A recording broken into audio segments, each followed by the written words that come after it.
Blog Talk Radio.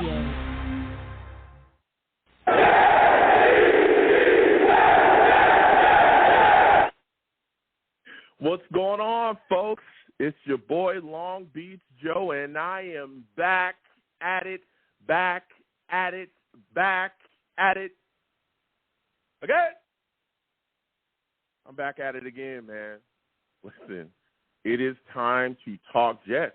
It's time to talk about these Jets, man. We got guys that have gone on IR, lost Breece, Hall, Vera-Tucker. We made a trade. We also got a game coming up against these Patriots. We're going to be at MetLife, man. And let me tell you something. This is our time. We've got to continue to get things rolling. We got to continue to push to, dominate this division if we can. And this is where it starts. Everybody talks about wanting to see the Jets in the playoffs. You got to win in your division. That's huge. So we're going to be talking about all that tonight. Listen, let me go ahead and get into the show. I am the man of the people. I'm here for the people. Let me shamelessly promote my Facebook page. Everyone go on Facebook, search The Long Beach Joe Show. Like that page. My content's up there. Go ahead and give it a listen. Message me. I'll message you right back. I love going back and forth with folks about this football team. Also, leave me some feedback. I love hearing about what you folks think I do here on The Long Beach Joe Show. For those of you that don't know, you know what I'm saying, I'm also on iTunes as well. Go on over to iTunes, okay? Type in The Long Beach Joe Show over there on iTunes. Subscribe to that podcast. And give me a 5-star rating. Leave me some feedback. You know what I'm saying? I love hearing about what folks think I do here on the Long Beach Joe Show. I really enjoy it. Your boy's also on Twitter as well, at The Long Beach Joe, at The Long Beach Joe on Twitter, okay? Go ahead and follow. I'll follow you right back. Let's go back and forth. Also as well, my other Twitter personal is YoungJ000. Go ahead and follow that as well. And we can go back and forth on that as well, too. I love it. I absolutely love it. And for those of you, that want to see your boy in person, because there's a lot of people that want to see that. There's a lot of people that don't know. They say, hey, Joe, we catch your show. We like, your takes. We hear you. But we didn't know, you're a handsome guy. And I'm not cocky. I'm not arrogant. I say, thanks, man. Thanks, lady. Thanks, ma'am. I just thank everybody, and they say, hey, you look good. I say, how did you see me? They go, hey, we went on YouTube and we caught your show live. For those of you that do not know, we live stream the show as well on YouTube. All right. Come on over to YouTube. All right. Type in Long Beach Joe Jets, Long Beach Joe Jets on YouTube. Okay. Come on over, subscribe, hit that notification bell. So when I post content, man, you folks will be in the know. All right. We live stream the show there. I mean, we have a lot of fun. We live stream the show. We have a good time. Salutes to everybody in the chat, all of the savages, So we definitely get after it and go back and forth, and this is where we do the live show. So come on by if you're listening to Long Beach Joe Jets on YouTube. And a lot of people wonder why I call my chat the savages. Because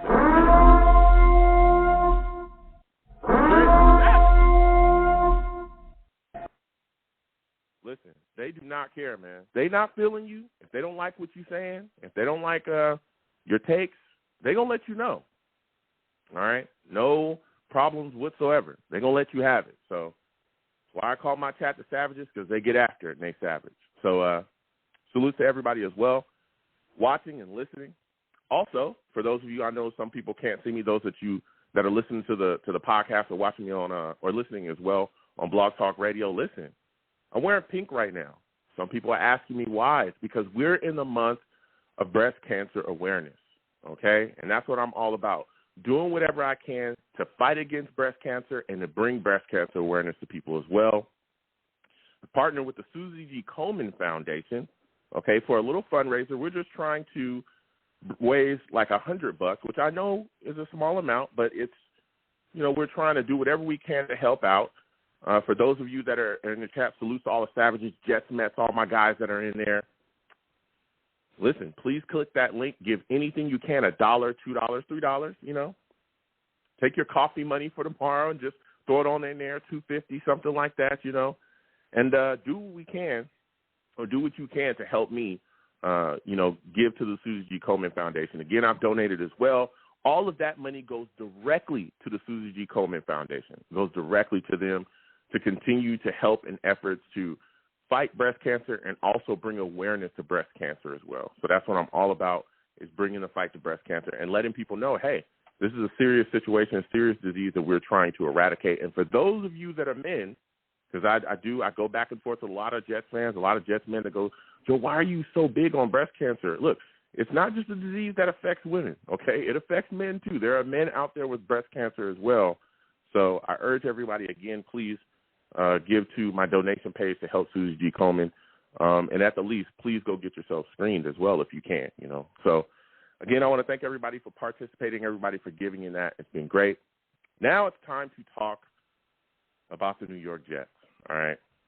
And boy, oh boy, have we been through some situations, all right?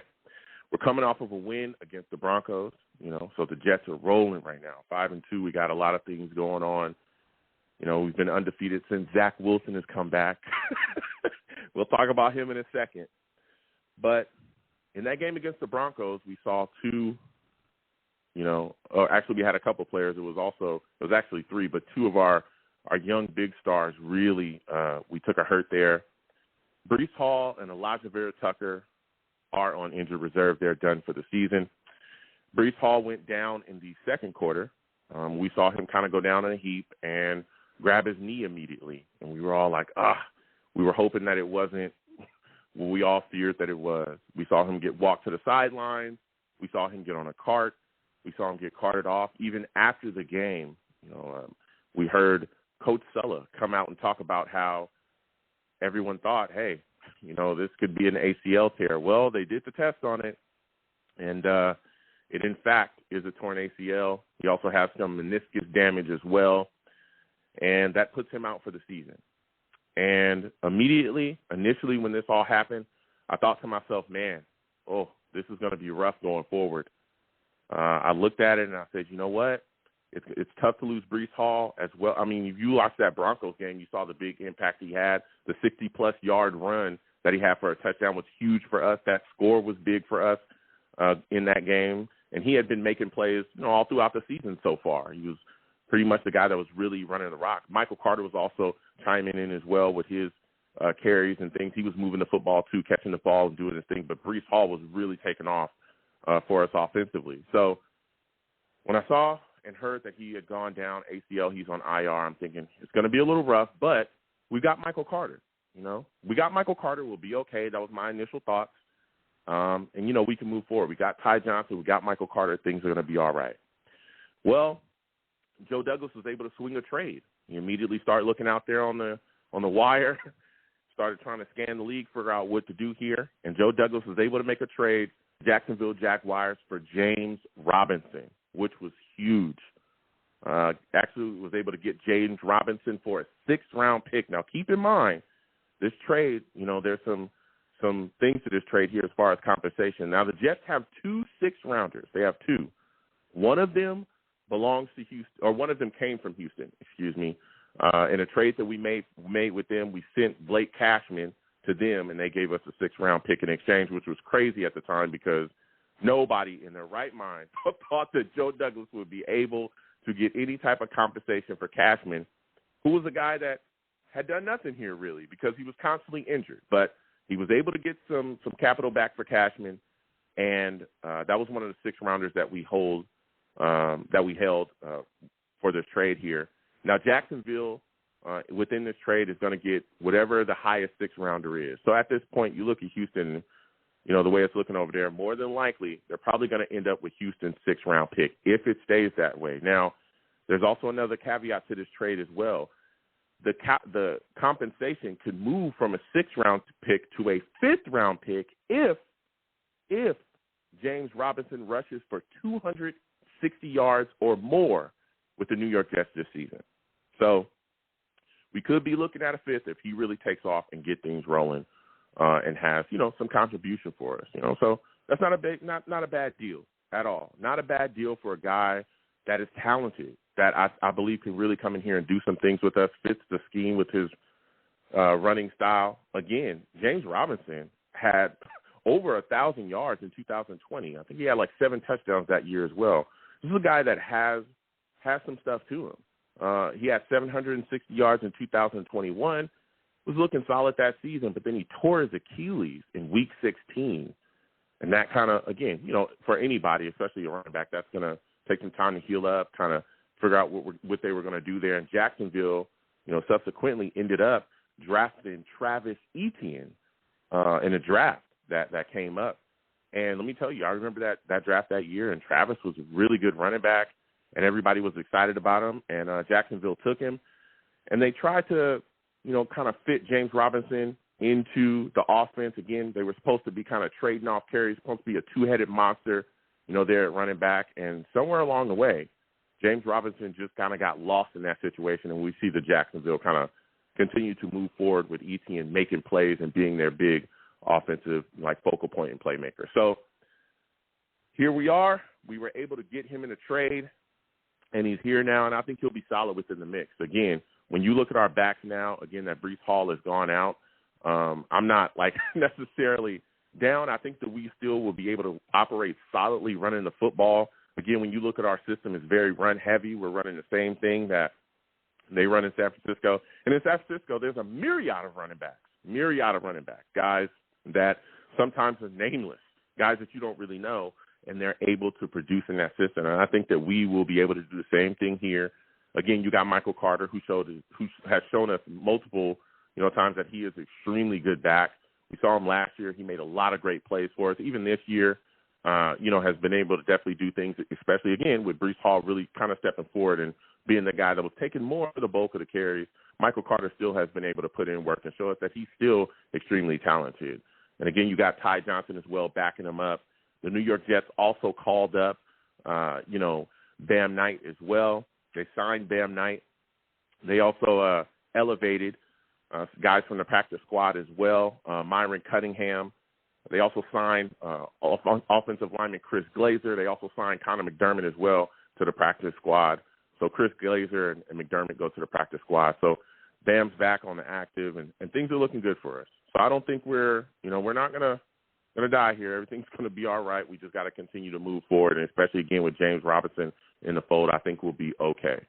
And again, Michael Carter not only gives you an option as far as running the football, he's also a guy that comes out the backfield as well and catches the football well. So I think we'll be solid. We'll see how they implement James Robinson in his upcoming game as well. It's going to be exciting to see him within this offense. Now, going to the offensive line, we also lost Vera-Tucker. Oh, man, that really hurt. Everyone knows I love Alijah Vera-Tucker. I'm a big USC guy, fight on, And to see him go down, that sucked. That sucked. Vera-Tucker as well was hurt in that Broncos game too, and comes out, he has a triceps injury, so he's done for the season as well.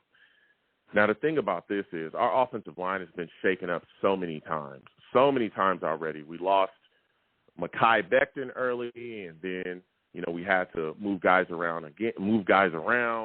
We ended up having, put Fant back at left tackle. We were able to make a move and get Dwayne Brown in the building. Fant back at right tackle. Dwayne Brown was now, our starting left tackle. Then he got injured. He had to sit back. Then Fant went, Fant got hurt as well at one point as well. So we were without them too. So you saw Alijah Vera-Tucker move around this offensive line like crazy and play well. Anything that he was asked to do, he did, and he handled business, all right? One point, Alijah Vera-Tucker was a left guard. He got moved from there. He moved to right guard because Tomlinson was here. Then he moved from right guard. He moved out there to left tackle because there was a need there. We had a hole. We didn't want to start Connor McDermott, especially, again, after, Dwayne Brown went down and Fant and all these guys. And then, we got Dwayne Brown back. Alijah Vera-Tucker then had to move to right tackle because Max Mitchell went down at right tackle. So he's out there playing, and now he's hurt. Another shakeup along our offensive line. Now, there's a lot of talk about, George Fant. Initially, there was a lot of discussions about, hey, can we bring him back into the fold?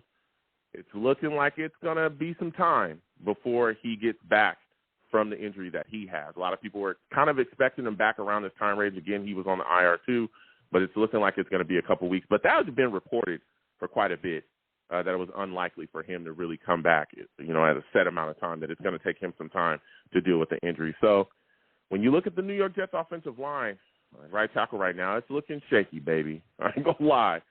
Cedric Ojebushi is probably the guy that is going to be the starter there at right tackle. There's a lot of talk about Mike Rimmers as well, a guy that, we were able to bring into the building more recently. So we're going to see what happens with the guys that are going forward. Again, our offensive line has been suffering so many injuries. I talked about Mekhi Beck, talked about, Dwayne Brown being down for a bit of time. Again, Fant being down. We've been missing some guys. So if you look at our situation now, you got Dwayne Brown at left tackle, Lakeland Tomlinson at guard. You got Connor McGovern at center, Nate Herbig, who is now playing right guard. And, again, we'll see what they do there at right tackle. I'm thinking it's probably going to be Ojebushi there at right tackle. So we'll see what happens there going forward. There's also a lot of talk about Joe Douglas looking, to make another trade and possibly get a tackle. There's been names that have been thrown out there, but the two main names that people are constantly talking about is Laramie Tunsil and Jack Conklin. Laramie Tunsil, let me tell you something. That guy he's the real deal, okay? He's the real deal, all right? Like, he's a very good tackle in this league. But, again, he's a left tackle, all right? If you do move or try to make a move for him and trade for him, we're going to talk about that tonight as well. You try to trade for Tunsil, you're going to be giving up some capital. You're definitely going to be giving up some capital. I think that the Texans are definitely going to be looking for a first-rounder because this guy is an amazing tackle in this league. And then you also got to deal with his contract as well. Here's a guy that is getting paid at this point. I think he makes $17.7 in 2022, goes up to $35.2 million in 2023. He's also talked about not being happy with his contract as well, so you probably have to look at some type of restructure. There's a lot of things going on with him, but the talent's there. The question is, if you make that move for him and you trade that first rounder, which is probably what you're definitely going to have to give up for him, unless Joe Douglas can work his magic again, let me tell you something. What do you do with Dwayne Brown? How do you solve your right tackle position? Because, again, Tunsil's never played right tackle. He's a left tackle. Dwayne Brown's already here, too. He's strictly pretty much a left tackle as well. That's why we were moving back to the right side initially when Dwayne Brown was brought in. So there's some questionnaires. There's also a guy, Jack Conklin, as well from the Browns. A lot of talk about him, too. He's a guy I could see being brought here. I think the Browns would definitely be able to take some capital for him. He's more of a guy that's I would think like a second round pick, maybe third round pick for him. So there's a lot of discussion to be had about what the New York Jets should do there at tackle. We'll see what happens, see what Joe Douglas does. But, again, that trade that he pulled off to bring in James Robinson and continue to allow our running back situation to continue to flow I thought was a solid move. So good move by Joe Douglas. Again, low risk, high reward there with James. And, again, I think a lot of people need to think, too, when we're talking about Breece Hall, this injury, it sucks. It's an ACL injury, but he could, again, we'll see what happens as far as his training and his rehab, but there's a chance he might miss some time going into next season as well due to this injury. So we'll see what happens going forward. But if he does, again, we could still be dealing with James Robinson. So, again, it was a good move by Joe Douglas. I really liked how he handled the situation, but we'll see what he does there at offensive line. Again, 515-602-9639. 515-602-9639 is the number. Call in. I'm taking all callers. Got guys on the line. Please be patient. We're going to do a little bit of coverage about this Jets-Patriots game we got coming up. We got a lot to discuss, man. Listen, we got the Patriots coming in the building as well. All right, and let me tell you something. They are coming in and they're hungry. Start with this Jets offense. Look, this offensive line I think is clearly going to be a big concern. Belichick, we all know, that coaching staff over there, they're phenomenal. No matter what the Patriots look like year in and year out, just know they're going to be well coached, okay? They don't skip a beat over there, all right, as far as coaching. So I expect them to bring heat, especially without ATV. I want to see what our coaching staff is going to do to match the type of pressure that they're going to bring. Is Mike LaFleur going to have this team fully prepared to deal with all the things and the schemes that Belichick is going to bring to the table, all right? How are they going to protect Zach Wilson? I think is going to be big in this football game because, again, you got Judon, you got Bentley. They also got a guy, Wise Jr., who's popped up as well and been able to make some plays over there. Man, you better get on it because we saw last season when Zach Wilson is heavily pressured, all right, trouble starts up and happens, all right? And you do not want to have those problems. You don't want to have those problems. Troubles will get afoot, turnovers, we're talking all kind of things, bad offensive performances when Zach Wilson's just heavily pressured and has guys banging him around.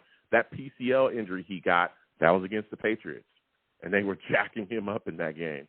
We've got to figure out how to properly protect Zach Wilson.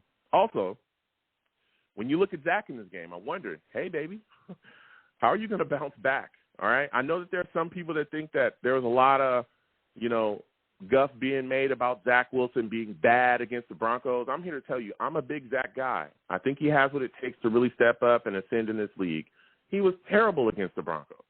He was terrible. Oh, my goodness, he was so bad. He stunk. And I don't know why people are afraid to say that, but I'm not. He stunk. I'm sorry. Oh, brother, this guy stinks! I don't get it. He was bad, and there's nothing wrong with saying that he was bad. He was bad, okay? He was real bad. He was running around. He looked like he was just really unsure of himself in the pocket. He didn't know when to get rid of the football, very antsy, very just erratic. He was overthrowing guys. He was missing guys that were open. He threw a ball late over the middle. That was, I'm telling you, you do that stuff against the Patriots, we'll lose. All right, he's got to settle down. He's got to settle down. And, again, we're going to see what's going to happen as well because I'm not necessarily terrified of this Patriots secondary. So I think that, again, going into this football game, we'll have some opportunities. Even with, again, Corey Davis being out due to a knee injury, we'll have some opportunities there because I'm not terrified of this Patriots secondary, not with our wide receiver core. So Zach needs to settle down early. If he can settle in, I'm telling you, we can really get rolling. And I think a big part of that, of him settling in, will be running the football effectively. Again, we're without Breece Hall going into this game. All right, Michael Carter, Ty Johnson, maybe we'll see James Robinson have quite a role in this game as well. Let's run the rock, all right? Let's run the rock. The show must continue. The next guy's got to step up. Guy's got to step up. So I'm looking to see what our running game can do as well. Again, Michael Carter, I have a lot of faith in. I want to see this guy, get the football in his hands and see what's going on. Again, Corey Davis is going to be out in this game, but Elijah Moore is going to be back. Elijah Moore is back, guys. He's ready to go. We saw him at practice dapping guys up. As people tried to talk to Mike LaFleur about all these guys. Listen, he shut all that stuff down. It's time to move forward. Elijah Moore talked when we were going through all these situations about him wanting to be traded and all that other stuff when he had to sit out the Broncos game. He did not feel like he was a part of the offense. Well, guess what, baby? He's going to be part of the offense this week.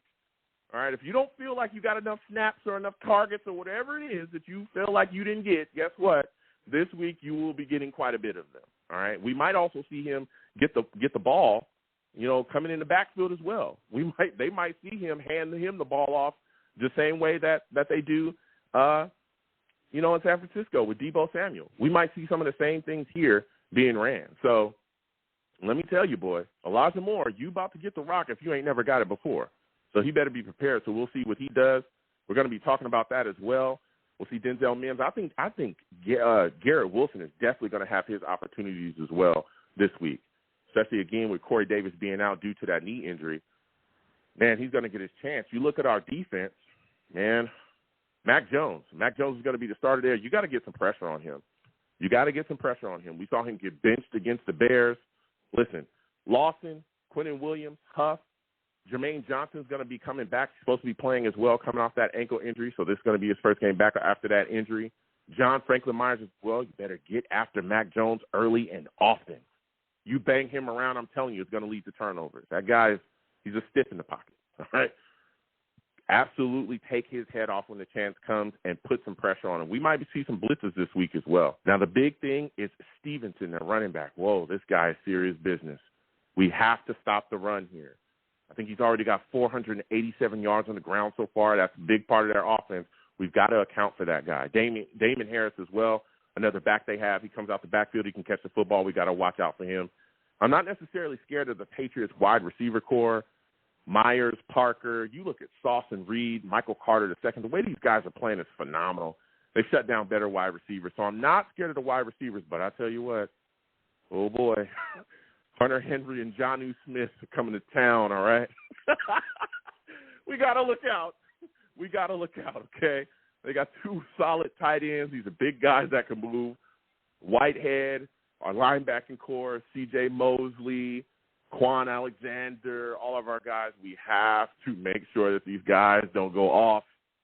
All right. Historically, the Jets have always had issues covering tight ends. We all know that. All right. So we got to look out for that. But again, the Patriots also have a banged up offensive line as well. They're coming into this game with David Andrews, the center. He's going to be out. He's dealing with a concussion here. So there's going to be some issues there. They also got Isaiah Wynn as well, dealing with a shoulder injury. He's questionable. And again, even going back to their secondary, Jonathan Jones, when they're starting corners, he's dealing with an ankle injury. You also got Kyle Duggart as well. He's dealing with, a situation with his hamstring as well. He's questionable too. They've got some injuries in there, banged up, and I know the Patriots kind of play with the injury report, so that's been well known. But they got some guys that are out, and they got some guys that are banged up. So we'll see what happens there. We should definitely be able to get into it. Listen, 515-602-9639. 515-602-9639 is the number. Call in. We're about to go take some live callers, man. We got to get to everybody. Again, 515-602-9639. 515-602-9639 is the number. Call in. We're taking live callers. Please give the stream a thumbs up wherever you're watching me from. Also, subscribe if you have not subscribed. Hit that notification bell so when I post content, you folks will be in the know. Also, share the stream with your friends and your family, okay? Love connecting with people. So we're about to get to these lines again, 515-602-9639. 515-602-9639 is the number. Call in. We're coming to everybody. First caller I'm coming to, 516. I'm coming directly to you. You're looking like a new caller. Give me your name, where you're from, and give me your thoughts about. Can you kind of turn down the audio in the background there? Turn down your audio in the background. All right. Go ahead and clean that up really quickly. So, again, 516, we're going to come directly to you, and I want you to give me your thoughts, all right, on this Jets team coming in. I want you to give me your thoughts on Breece Hall and Vera-Tucker going to IR, man. How are you feeling about that situation, 516? Turn down the audio in the background there. Turn down your audio in the background. Oh, he's not cleaning up. All right, we'll come back to you later then. So now we're going to go to 661. 661, we're coming directly to you. 661, we're coming directly to you. Give me your thoughts, all right, about these injuries that we suffered, man. How are you feeling about Breece Hall, Vera-Tucker on IR, and the trade for James Robinson? Jason, how are you feeling about this, man? Man, it sucked, man. Again, we won the game, but it sucks to have Breece Hall go down for the season and AVT, man. Both of those players were doing exceptional well, and Breece Hall was looking to be the rookie of the year for the offense player of the week, offense rookie player of the year. So him and the AVT was just so great, man, for the offensive line. But you know what? We got the next man up. Everyone deals with injuries, so we just gotta adjust and go at it. Yeah, give me your thoughts, man. Like you said as well, it sucks to see these injuries. But what were your thoughts about the New York Jets trading for James Robinson, giving up a sixth-rounder at this point? What were your thoughts about that move that Joe Douglas was able to make to bring him into the building? Well, to be honest, I'm very excited.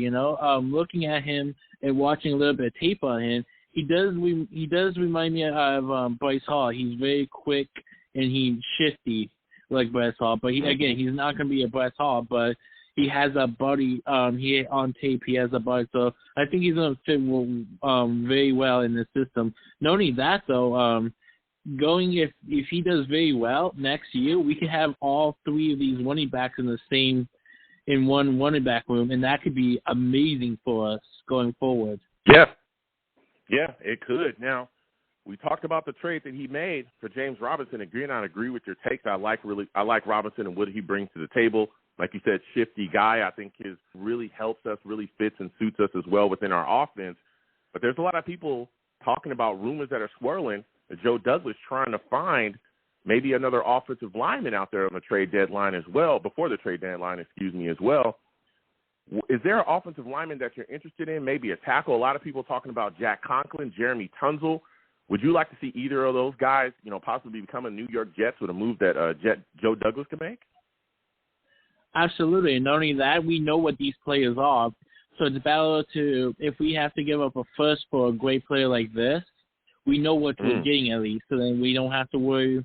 Like from the draft, like we don't know what they will be. We hope for the future, but if he's able to get 100% tackle, because right now it looks like next year we're gonna have who's our left tackle again? Sorry. Mekhi Becton. He's probably going to be back, next season as well. Again here with us. So Mekhi, and then Dwayne Brown too. And Dwayne Brown, yeah. And then we have Dwayne Brown for next year as well. So he might have Dwayne Brown playing left tackle, fighting with Mekhi Becton. If he trades for somebody, he would be the right tackle, and the AVT comes back. We have a complete offensive line. We might have a top 5 line right there. So, to be honest, I'd be happy for it. I would be ecstatic if you could get somebody like that. Yeah. Yeah, I mean, there's a lot of talk again. A lot of people having discussions about Laramie Tunsil coming into the building. I don't know how likely that is. Again, I think the talent is there. He's unbelievable. Really good, tackle in this league, but you're giving up a first-rounder, then you got to deal with the contract stuff, and then, again, what happens there at right tackle? Because, he'd come in, I would think immediately off the bat, he'd probably be our starting left tackle. Clearly, that's what he plays. But then, okay, what are we doing at right tackle? I don't think Dwayne Brown's going to go over there. How do we solve those issues? So we'll see what happens with Joe Douglas there. But like you said, there's a lot of talk and a lot of rumors swirling. And if you can get a guy in here, especially when you look at us, our future, we're going forward, we're definitely going to be taking a tackle in the draft or two. You know what I mean? So it depends, again, seeing as well on how we handle, the Mekhi Becton situation. There's a lot of people that are, more than willing to kind of ride with him and wait and see what happens. So we'll see what happens going forward. But if Joe Douglas makes that move, I wouldn't necessarily disagree with it. But, again, we'll see what happens. Jack Conklin's out there as well, too. I think he would be a solid addition for us as well. Now, when you look at this situation with the Jets, man, we're going into this game against the Patriots. Are you concerned about us getting out-coached by Belichick? Are you concerned about Sulla and his staff getting out-coached this year? Yes and no. The penalties the last couple of weeks has been really killing us. But to be honest, some of the penalties has been a little bit stupid. So I'm keeping it a PG for you, my man. But well, you send me out faster than we sent Jamal Adams. So. You got that right. Go ahead, man. But man, we just gotta make sure they lost to the Bears. So to be honest, we have a good chance of winning. We have an elite defense in our hand, dude. This defensive core, these CBs, dude. The receivers can't. The Bears defense was able to get 2 INTs, dude. Our defense should be able to get 3+ easily on them and should be able to lock them down. They have no one. So to be honest, if we just be able to just do the simplest things, I think we can get out of here with a W. Yeah. And like you said as well, I think pass rush is going to be huge to really add to that. Now, look, I hear what you're saying about the interceptions, and I don't think their wide receivers are necessarily going to go crazy on us at all. But how concerned are you about Jonnu Smith and Hunter Henry? Because, the Jets do have a history of having problems with covering tight ends, man. Well, what we've seen this year, actually, we've seen the defensive coordinator has sent Sauce against some of these tight ends and put either Echoes or Michael Carter on the outside, and so we might see that coming. So they might not be a factor of that stuff. Okay. So when you look at us offensively, because I think that's one of the big things as well. Without Breece Hall, we're coming into this game, but we saw last game as well that Zach kind of struggled, man. Do you think that Zach will be able to settle in this game and kind of rebound from what we saw against the Broncos? Absolutely. Like, people sometimes get a little bit twisted. The last 2 weeks we've been going against the top 1, top 2 at stopping the pass. So, of course, it's going to not look good for us. We're going against the best defense that's great at stopping the pass. So now we're going against a Patriots team that's been getting beat by no-name receivers. Like, I don't get me wrong, I like Mooney from the receiving corps, but besides that, dude, they were just getting these short passes they were just eating them up. So I think with Salah and I think they're able to sketch some stuff like that and help Zach and them get back to a great start and get this passing game going. Yeah, hopefully it does. Look, I get it. A lot of people talking about how tough the Broncos defense is, and they are. They're one of the top defenses in the league at this point. But Zach did not play well. I mean, he was running around like a chicken with his head cut off, and he seems to not be able to understand when to get away from when to throw the football away. He put us in a lot of situations. But remember that fumble that actually got reviewed and overturned. But he's got to protect the football as well. He's got to just be smarter and settle. He looked very erratic in that game. And again, I understand the Broncos have a good defense, but he was making a lot of really poor decisions in that game. And I just got to be honest there. Now, without Breece Hall here, do you believe that we will be able to run the football effectively with Carter and Ty Johnson? To be honest, yeah, Michael Carter is now a Bryce Hall. We all have to agree with that. But Michael Carter is underrated. He's a Montgomery dude. We saw him last year. He was turning it up, man. At some of these ones that we think he was done, he kept going and made plays. So I think we can move this ball running game with Michael Carter. Yeah, it won't be as great as what we had before, but it could be conditional. It could be what we can do right now.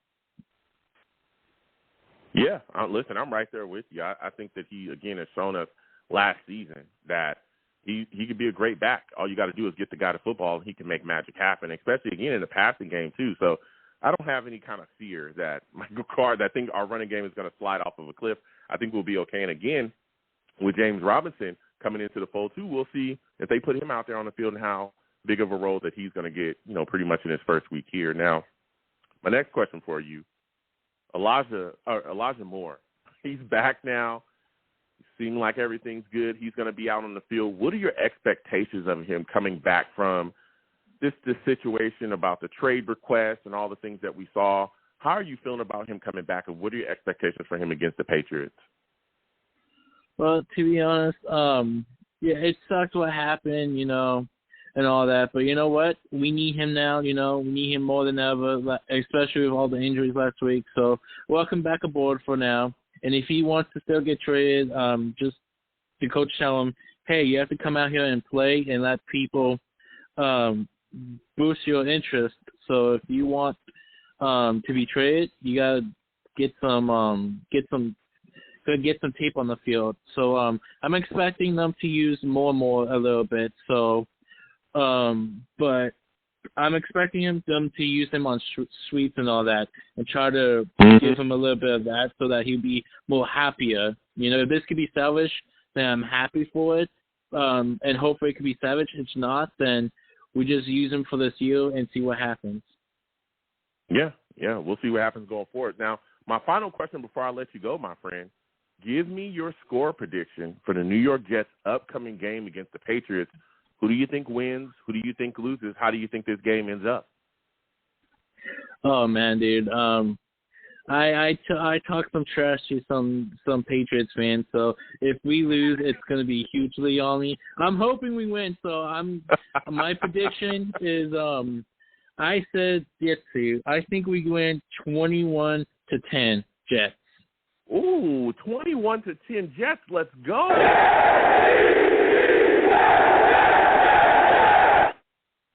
Listen, Jason, I want to thank you for calling in, my friend. You have yourself a good night, man. You too. Jet up, everyone. Yes, sir. Listen, we're going to keep getting to these lines. Again, 515-602-9639.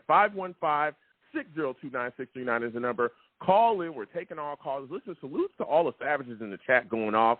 Joseph Camino says, just run the ball.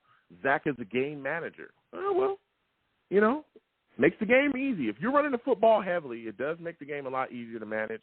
I do think Zach is talented, though. I'll tell you that. Rajan Rai says Elijah has more pressure on him now. Yeah, he does. A lot of people are going to definitely want to see him perform well, especially coming off, again, that trade demand, and all the things that we saw and social media and all the issues that we have. So, again, 515-602-9639. 515-602-9639 is the number. Call in. We're taking on callers. Next, I'm going to my guy, BK. We're going to BK, man. We're going to BK. Listen, for those of you that don't know, all right, that boy BK, he's a savage.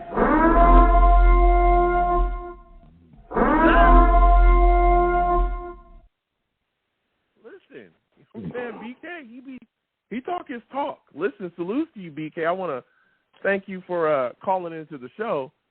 Listen, man, we got a lot to discuss here. The Jets have made a trade. We've also lost Breece Hall and Vera-Tucker to IR. Man, what were your thoughts about the trade for James Robinson after losing Hall and Vera-Tucker to IR? Yeah, man, that was a good pickup because, I mean, we needed someone to come in there and run the football along with Michael Carter. I mean, he's not going to replace Breece Hall, but he's going to be serviceable for us. And I think that him with a combination of Michael Carter and also possibly Bam Knight will be fine. We won't probably hit 60, 70-yard runs, but we definitely going to be productive. Yeah, I'm right there with you. I think, again, this is kind of a, low-risk, high-reward move. This guy James Robinson can move. He's shown that he has the ability to really be a solid back in this league. And, again, even for the future, and then we'll see what happens with Breece Hall's rehab, how he gets back. But I'm telling you, this kid Robinson has really shown some things. So I'm excited going forward. And, again, even without Breece, I really like Michael Carter. I know people have kind of pushed him aside, especially since Breece has really stepped into that role and did his thing. But Michael Carter, I think we'll be okay with him alone, especially, again, his impact coming out the backfield and catching the football, I think is going to be huge as well. But when you look at our offensive line, that's a big question for us as well, BK. A lot of people want to see us possibly trade for a tackle. Laramie Tunsil, Jack Conklin kind of thrown out there. Which one of those guys, if you had to trade for, are you looking to make a trade for, man? Yeah, it all depends on, when the other guys come back. I mean, you don't want to bring somebody in that's going to be, it could be real costly. So that's a good question. I don't know if I want to pick anybody up, man. I want to see if they can practice together along with the tight end play and the tight ends being there as well blocking. I mean, it'd be a little bit predictable with the run game, but I don't know if I want to bring any of those guys in right now. I'll be honest with you. Yeah, I think if Fant can come back in 2-3 weeks, Max Mitchell as well, we're looking good. That's what I see. Yeah, there's a lot of people that have talked about that as being a possibility as well, not taking either one of those guys and then just moving forward. And I kind of see that point too. That's why, look, for me making this trade, it's like Jack Conklin and Laramie Tunsil, they're both good players. Of course, Laramie Tunsil is just out of this world. We all know that. Laramie Tunsil is one of the top tackles in this league. But it's like you're giving up significant draft capital, and we've seen what Joe Douglas has been able to do with that draft capital for us. We're talking about, Vera-Tucker. Joe Douglas drafted him, was able to move up. We got him in the first. Breece Hall is a guy that's come in and really given us a spark offensively. Our running game is really solid this year because we're handing him the rock. That's a Joe Douglas draft pick. So it's like, do you really want to give up capital when we have so many young guys being able to come in and give us something, especially, again, when we have capital going forward that we can address, this tackle situation. But the other side of it as well is you're getting proven talent in Tunsil, especially if you get him, you give up a first, you're giving proven talent, but the contract that comes with him as well is a big question mark as well. Again, I think he's making 17.7 this year. It goes up to 35.2 next season. So we'll see what happens, but I do see your point of not making a trade for a tackle there and just keeping the guys that you have. Now, when you look at this situation as well, BK, man, we're going into this game against the Patriots, and my number one question for us offensively is, what Zach Wilson are we getting? And I know a lot of people try to pretend like he played well against the Broncos. I did not see that. But what are your thoughts about Zach going into this football game, and do you think he'll be able to settle and really get going against the Patriots? I do think he will be because I think part of it will be it's going to be kind of scripted a little bit in terms of what they're going to allow him to do. So I don't see him, initially. It's a possibility that with the tight end play and the fact that he has running backs that can catch the ball out of the backfield, being Michael Carter and Robinson, they should be able to move the football. So the running game is going to be key. He will have times in the game, though, where he's going to be asked to make 2 or 3 plays. That's probably going to be off script. He is going to be asked to do that just because of the defense that the Patriots play and how they put pressure on you. So we'll see what happens with that. But I think that his play is going to be kind of scripted. And what I mean basically is that you probably see him throw at the most 20 times at the most. Okay. So you're expecting New York Jets to have some success running the football then against the Patriots front, right? They will have success running football. They will. They will. Okay. And the big reason is going to be because of the field position, which I think the defense will be able to put them in. Good field position. Okay. Yeah. So now going over to the defensive side of the ball, because you talked a bit about it, do you think this Jets pass rush will be able to get into the face of Mac Jones and just constantly harass him? They definitely will be, but they're not going to allow him to sit back there and throw the ball either. I mean, he's not that mobile as well. He's kind of limited with his play. I mean, he's going to make check down throws and stuff like that, but I don't see him coming back there and just letting the ball loose. So yeah, they're definitely going to have pressure on him. Another thing, they're going to have a lot of they should have like 1, 2 to 3 coverage sacks. That's what I see. As far as our corners and safeties being able to stop the passes or pass defense. Yeah. Now, how concerned are you about these Patriots tight ends? Let me tell you something. Henry and Smith, these guys are serious business. I understand we talk about their wideouts, but we've seen them, chop us up before. We've seen this. We go in, whether we're going in it's a Patriots home or they come here, and the tight ends just absolutely destroy. Are you concerned about that going into this game as well? No, I'm not concerned about that. I'm not actually at all. The only thing I'm not concerned about that. Only because, again, they have such good corners that can play press man coverage, zone. I'm not saying that they're not going to eat at all. They should. But at the same time, I don't think they'll have a big game. Okay. Yeah. Okay. Listen, I hear you. Again, and especially, again, Whitehead being back there as well, our safety play has improved. It's not like it is past. So we'll see what happens. Alexander, too. Yeah. And also Quan Alexander as well. Yeah, he's another be a big part in this game, So, yeah. Yeah.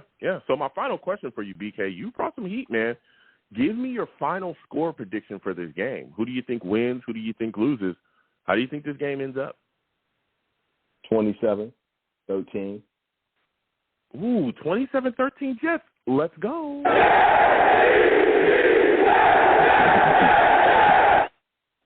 Listen, BK, salutes, man. I want to thank you for calling in. You have yourself a good night, my friend. You too, brother. Peace and love, man. All right. Listen, BK calling in. There's another guy taking the Jets. Again, 515-602-9639. 515-602-9639 is the number. Call in. We're taking all callers. Again, please give the stream a thumbs up wherever you're watching me from. Also, subscribe if you have not subscribed. All right, hit that notification bell as well. So when I post content, you folks will be in the know. Also, share the stream with your friends, your family, across your social media. I love connecting with people like that. If you want to give to the stream, the super chat's there. You don't want to go through the super chat. You want to go through the Cash App. The Cash App is on the bottom of the screen as well. Anything that you give to the stream, to the platform, is greatly appreciated, all right? We're going to keep this thing rolling. Again, 515-602-9639. Salute to all the savages in the chat going off. We'll come to y'all in just a second. Next, I'm going to my guy, Jake. Jake, we're coming directly to you, Steve. We'll come to you next. 516, we'll come to you after that. Listen, Jake, salutes to you, my friend. I want to thank you for coming back. We're discussing a lot, Jake. We're discussing quite a bit. Listen, Jets lose Breece Hall, Vera-Tucker to IR, trade for James Robinson. Give me your thoughts about this situation here, man. How are you feeling about both of those guys going on IR, and what are your thoughts about Joe Douglas immediately making that trade with the Jacksonville Jaguars to grab up Robinson in here to run the football for us? Well, Joe, first, thank you for bringing me back on. I appreciate it. Hope everything's going well with you tonight, and hope it's a happy Friday. Absolutely. Let me just thank start you so by much. saying that, no, listen, look, I was devastated Like, I'll be honest with you, losing Breece Hall, like, I really was extremely upset that had to happen for a young kid that had so much talent and so much potential. But losing AVT to me was the bigger miss to me more than anything. That was like, he is the linchpin to this offense. I think it's not a question to say that I think he is the most valuable player on this team. I really can say that wholeheartly. He really is the most talented player, if you agree wholeheartedly or not. But you know, I really feel like the Robinson. Look, I think James Robinson really is the heart and soul of the Jaguar offense. I think a lot of Jaguar fans won't tell you this, but he really was the little engine that could and really got things going and got that offense going for Trevor Lawrence. But the fact is that they're stuck in the hold it to Travis Etienne because it's the first round pick with him last year, which I still think was completely asinine just to help Trevor Lawrence. But that was, you know, Urban Meyer and Trent Baalke at the time. For the Jets' sake, look, he's going to play this week. I have a hard time believing he's not going to be on that field because you don't make a trade on a Monday and say you're not playing next week. I will say, because I did listen to the show already, they're not trading for anybody this week because you're not trading for somebody on Saturday and putting them on the field. That's just not going to happen. So I hope that answers your first few questions. No, listen, I hear you because there was a lot of discussions. Again, of course, if you trade for a guy, they're not going to put him on the field immediately. But there was a lot of discussions about, and rumors swirling as well, about Joe Douglas not being done and looking for a tackle because of the issues that we have going on up front with Vera-Tucker being out. Again, we know at that point Vera-Tucker was our right tackle. So now we're looking at this situation where, we got Dwayne Brown at left tackle. Our guard situation where Herbig's been playing, solidly since he's been put in that position. We got Tomlinson, who's been all right. Earlier was very up and down with him, but he's been all right. You got Connor McGovern, but there's still a question out there at right tackle. So it's either Rimmers or Odebushi or something, whoever is going to be out there, which I think it's going to be Odebushi is going to be out there. But there's still a question there at right tackle. And, again, you got guys that are available, or talked about as being available possibly for a trade. A lot of people discussing Conklin. Laramie Tunzel is a guy that a lot of people discuss about possibly being a trade target for the Jets. Again, he's a guy that I would think is just going to be a left tackle. He's never played right tackle, at least in the NFL. So that's where that question kind of comes from, or where the talk comes from, because a lot of people thinking that Joe Douglas would make that move. You understand? Just to clarify, did you say Cedric Abuye or Ode Abushi? I was kind of confused who you said. Cedric Abushi. Oh, okay. Because I thought you said Ode Abushi because I was like, wasn't he a Jet like years ago or something? So yeah. No. Cedric Abushi is the guy that we just brought him into the fold. But so Joe Douglas looking, for a tackle with a lot of talk. Don't we have Mike Remmers? I'm sorry. Don't we have Mike Remmers? Yeah. So I'm really surprised why he's not. Why is he not getting on the field? That's what I would want to say. I don't know. I know Cedric was out there. The second that ATV got hurt, Cedric was the guy that they put out there. So a lot of people are thinking that the Jets are going to continue moving forward with him. He played, throughout the rest of the game after ATV went down, and he was all right. He's all right. So, things going forward, again, it's going to be shaky going forward with this offensive line. Now, I want to talk to you about this game as well, because there's a lot of discussion coming into this game. And when you look at the offense, the first thing I'm thinking is, what is going to happen with Zach Wilson this week? Last week against the Broncos, he didn't look so well. This week, he can have that rebound game and really get going. What are your expectations for Zach Wilson against these Patriots?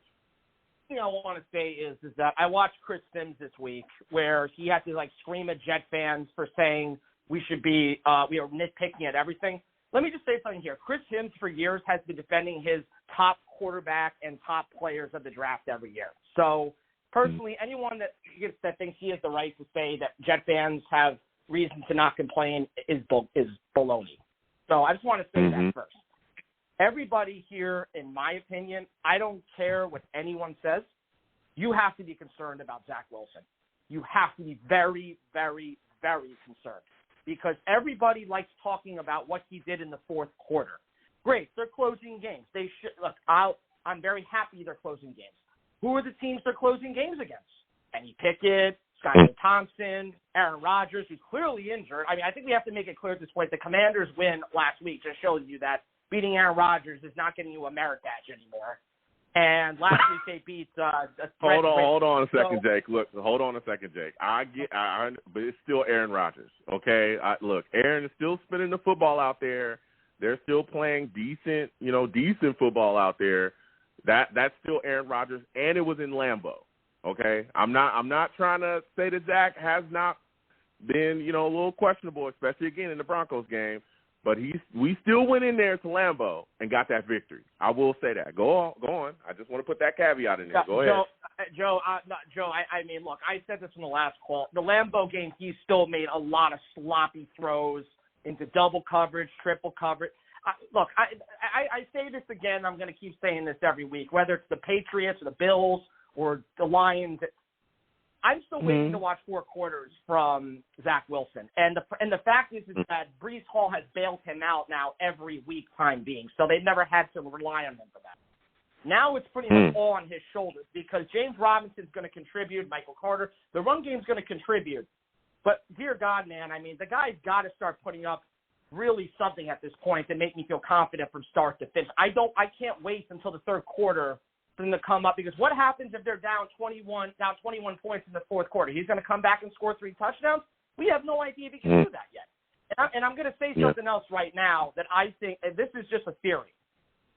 I think Elijah Moore, personally, who should not be on that field because he has not apologized to this franchise. He has no business being on the field. He has been a disgrace. Ooh. I'm telling you something right now. Joe Douglas, in my opinion, is literally telling the league right now, we're going to put him on the field because we have no choice because Corey Davis, even though of his injury, we're going to put him on the field. We're going to throw the ball to him, and we're going to make him seem like we love him. And I'll tell you right now and here, if there is a player they can get to the offensive line, they're going to trade him next week. I really believe it. Wow. Okay, so he's a guy you think the Jets could move, before the deadline. 100%. Wow. There's no reason that Sauce would come out with a tweet last week talking about selfishness. That doesn't just go away overnight. I don't care about him being a young kid. You can tell instinctively this kid right now is about not seeing it as the National Football League. It's the Not Forever League, which I understand means I want to get paid. He wants to get paid. He wants to get paid. He has A.J. Brown in his ear, his best buddy, who he cried on national television after he got drafted, yada, yada, yada. That was crocodile tears at this point. So he clearly wants his money. He has no problem going to any team. So you know what? I would look around the league, especially if those teams that really want a receiver so he can get stats or whatever, and they're drafting high. I would take any high pick from him at this point because he is not sold to be on this team. If he cannot even go in the New York media and go up to the podium and say, you know what, I'm sorry for what I did. I think very hardly about that because I really don't understand how Jet fans could sit here and just say, well, everything's fine. You know what? That's not the culture we created here.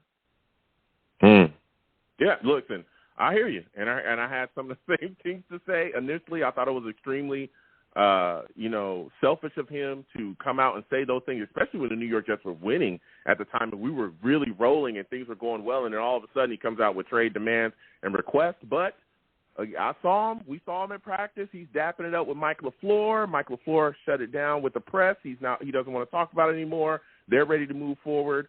We're in need of an offensive playmaker. We'll see if the Jets move him. Again, they came out and said that trading him is not an option. If they wanted to move him, they could have moved him. They said trading him is not an option, but we'll see what happens going forward. Like you said as well, there were definitely people within the team that made some kind of stub tweets about that situation and, basically saying, hey, you're tripping, dog, basically, But so my next question for you, and I hear your take there, I want to talk to you just a little bit about this defense. We're facing Mac Jones this week against the Patriots. What are your thoughts about what our defense can do? Do you think our pass rusher will be able to get after him? 100%. 100%. The game Monday night didn't show you the Patriots are vulnerable. Now that, Andrews, the center's out? Listen, Dante Scarnecchia is not on it.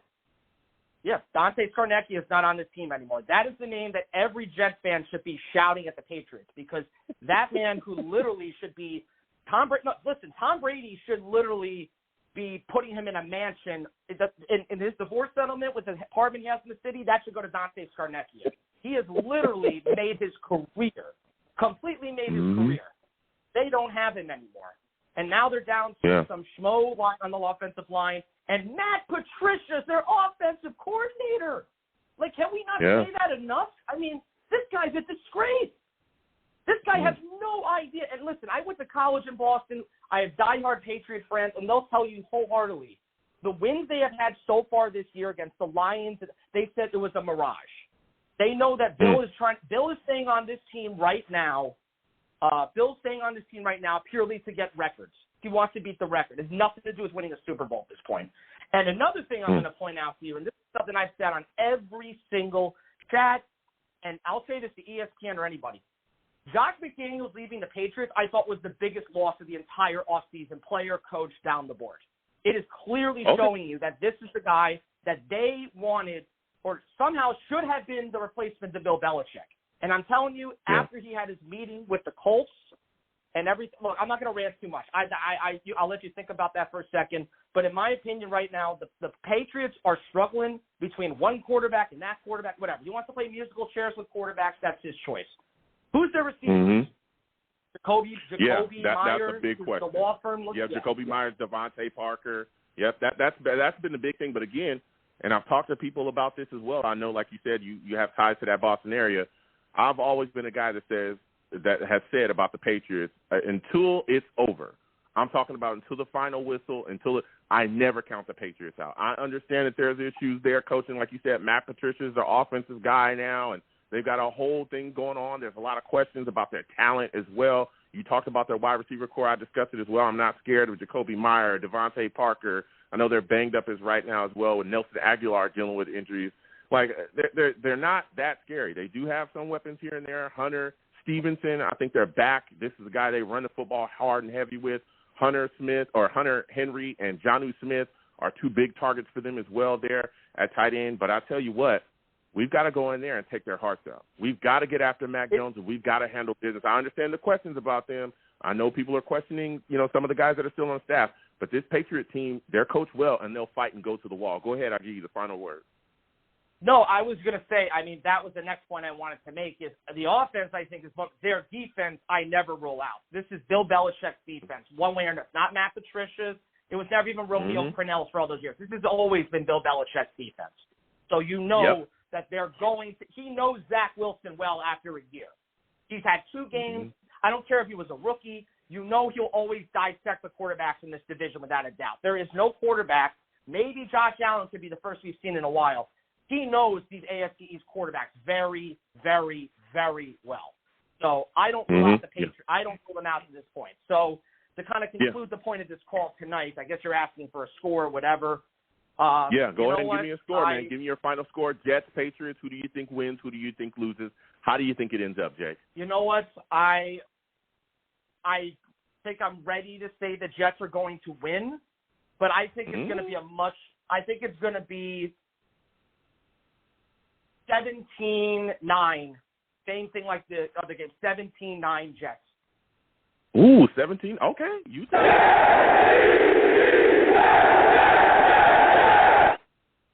Listen, Jake, I got to run. It's a phenomenal call from you, man. Next time I have a show, I want to hear from you, all right? Yep, listen, and one more thing. Zach Wilson better score those 2 touchdowns because I'm not expecting 100 yards and 0 touchdowns today. All right, you have a good one, Jake. Listen, Jake calling in. We're going to keep getting to these lines. 515-602-9639. 515-602-9639 is the number. Call in. We're taking all callers. Please, when you call in, make sure you have a good phone. Make sure the connection's good. I don't need to hear any echoes. Turn me down if I'm in your background. I know people enjoy watching me while, we go through these calls, but please turn that down, all right? And also make sure that your background is clean and clear of noise. If I cannot hear you and my audience cannot hear you, how are we going to understand your takes? All right, make sure you're not on a Sesame Street phone as well, okay? Put that phone away that you got from the dumpster behind Home Depot. Get me a good line, get me a good phone so that I'll be able to hear you. And again, as always, there's no cursing on my show, all right? None at all. This is a family show, all right? You curse, I'll get you out of here fast. I'm talking fast, all right? Faster than we got Adam Gase out of here. Oh, my goodness. Whew! I'm glad he's gone. Man, and Mike McCagnon. One from McCagnon. Oh, man. What an awful general manager. Look at where we're at now. We're in such a better position, a better stance. Why? Because we have a general manager who knows what he's doing. We got a coach and Sulla and a staff, and, Mike LaFleur and Ulbrich and all these guys. We're focusing on the Patriots at this point. Can you imagine if those two clowns were still here? Oh, we'd be in some big trouble. We're about to get back to these lines again. 515-602-9639. 515-602-9639 is number. Call in. We're taking all callers. Next, I'm going to my guy, Dwayne. We're going directly to Dwayne, Mike, Steve, 614-516. Hold on a second. We'll get to everybody, all right? Dwayne salutes to you. I want to thank you for calling in tonight. Listen, Dwayne, we're talking heavy. Jets make a trade for James Robinson after losing Vera-Tucker and Hall to IR. Man, give me your thoughts about this situation. Did you like that the Jets made a trade for James Robinson? Can you hear me, first and foremost? Yeah, I can hear you. I can hear you good. Okay. This is the thing about James Robinson. He doesn't replace Breece Hall. He can't. I'm sorry. Breece Hall is a unicorn. He's the what's the guy from the Giants? He's on that. Saquon Barkley? Saquon. You're talking about Saquon Barkley? Okay. Yeah, Saquon. There's a few of them. Jonathan Taylor, there's a few of them. Where it's just you let your quarterback be very conservative. Your running back is a home run hitter.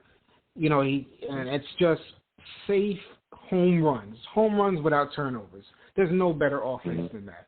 But as far as what he can do as, I guess, like a good running back, it's good. I think he's along the lines of Michael Carter as far as skill. Of course, Michael Carter is one of the most elusive people in the NFL. But at least we'll move the chains. But we won't hit home runs anymore. I'm sorry. Not with our running back. You don't think so? I don't listen, Dwayne, and again, salute to you and thank you for calling in. Look, I understand losing Breece Hall is a big deal. I'm not going to deny that. He's a great back. I mean, already he's showing us like you said, the athletic ability, the home run hit. Before he went down, he had just ran for a 60-something yard touchdown, right? That was a big score for us, started it off. We've seen him run people over, run through people. All that stuff is great. But I think that we'll be okay because we still have solid backs. Michael Carter's a really good running back. Like, you watch him last season, and this was when we had an offensive line that was poop. Oh, it was terrible. It was terrible. And he was still the guy that we were handing the ball off to, and he was making plays. As a matter of fact, you go back to last season, he's the only guy that entire season that was a single 100-yard rusher. It was him. He was the only guy that was a single 100-yard rusher. I think he did it against Jacksonville. The only guy all last season. You go back and you watch the Bengals game last season, you want to know why we won it? Because of him. He literally did everything in that game. So I understand that Jets fans are upset that Breece Hall went down. I'm upset too. I'm a Jets fan. All right? I'm no different than anybody else. I don't like it either. But Michael Carter was making plays as well in that Broncos game when the ball was given, put in his hands. Go back to that game. I think it was like a 3rd and 25 or something like that after a bunch of dumb penalties that we had got. Guess who got us a first down on like 3rd and 25? It was Michael Carter. He ran for 33 yards off of a catch. It was him. So it's like he still can make plays. It's not like our running game shouldn't completely fall off of a cliff. Of course, it's a different back, and he can move and do different things. But just because Breece went down, it doesn't mean we're dead offensively. You can still give it to Michael Carter and get it rolling. And, again, if you look at this system, in San Francisco, they have a myriad of running backs. We're running the same stuff that they do over there, the same running game, a lot of the same calls, same scheme, everything. And that myriad of running backs that they have is successful every season, and they're near the top of the league in rushing every single season. And a lot of those guys are guys that you wouldn't know. So we should be able to hold the fort and be all right running the ball. I know James Robinson is not Breece Hall. I know Michael Carter, a lot of people, he's not Breece Hall. Yeah, but he's a good back. And I think we'll be all right. But go ahead, what are your thoughts about that, Dwayne? I mean, do you think after hearing that, how do you feel? No. I definitely think we can move the chains with him. I think there's one advantage that Michael Carter has over Breece Hall is I think Michael Carter can be a more dynamic wide receiver. I think you can closely, not perfectly, but a little bit mirror a Deebo Samuel type player with Michael Carter if you really are creative enough. Yeah. I think he has a good enough size and his elusiveness. I bet you Michael Carter can run some routes against some linebackers. I'm almost sure. Mm-hmm. If you put him in the backfield and then kind of audible to get him out, you know what I'm saying, into the slot or something, I don't know if the linebacker's going to stop. Now, if it's zone, maybe it's different. But one-on-one, man-to-man, no. I really do want to talk about Zach and all the people who hate Zach. And that's where I was going next. Give me your thoughts, Zach. Listen, this has got to be a game where he's got to step up and be better than he was against the Broncos. Do you think that this is a rebound game for him? Will he'll be able to get in rhythm and get settled in this game against the Patriots? Throughout the off season, I hear things and something always sticks, and I always say that's interesting, and I let it go. And then when I see something in the future, I put two and two together. And this is what I gathered. Michael LaFleur said earlier, I think during the offseason, he said something along the lines of, our playbook was too expansive for a rookie. We just brought it down to the plays that he knows well, they can play well, and simplify offense. I think what he also did was he simplified the offense, but he simplified Zach Wilson. I think he made Zach Wilson say, listen, just be conservative. Because remember, Fowler kind of said like something along the lines of, you ain't got to carry us, we're going to carry you. So I think be a little conservative. If it's not there, don't throw it. If it's not really there, don't throw it. Don't worry about it. We got the running game. And I think Breece going down, I watch a lot of tape. Listen, Zach is a rollout, throw with confidence, without hesitation, away from being a top 10 quarterback. Wow. When he rolls out and he does the things he does, there's not many quarterbacks that are doing that. But then he kind of rolls out, he gets some space to throw the ball, and he hesitates.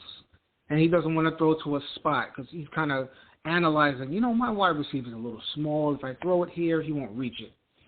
I say, Zach, do your job and don't worry about what your wide receivers can and can't do. There's a difference, and I've seen this many years with the Jets. The rookie comes in, he's a little conservative, he's a little scared, it has to be open. And then some veteran comes in and he's just tossing the ball and letting the wide receiver get the ball, right? And then we do good with that veteran, and then maybe next year we go back to the rookie.